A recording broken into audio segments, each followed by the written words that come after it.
إن أحسنتم أحسنتم لأنفسكم. طبعا أنت مش واصلة لك الرسالة. طب تعال أنا هقول لك بقى.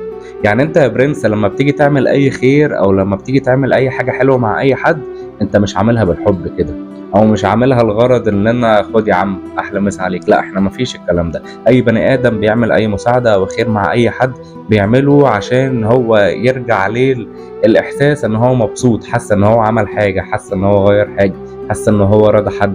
انا مثلا لما بروح اقعد مع اصحابي وفي اكل حلو عندنا في البيت باخده واوديه لهم، لما بشوفهم مبسوطين من الحاجه اللي انا قدمتها لهم وان الحاجه مثلا طعمها حلو، فانا برضو بيرجع عليا الاثر وببقى مبسوط. زي ما مثلا لو والدتي اللي عامله الاكل ورجعت سالتها قلت لها ده قالوا لي الاكل حلو قوي، فهي انبسطت. فهم كل واحد فينا بيعمل الحاجه او الخير اللي هو بيقدمه ده عشان يسمع او يحس بالاحساس اللي هو هيعيشه بعد ما بيعمل ده.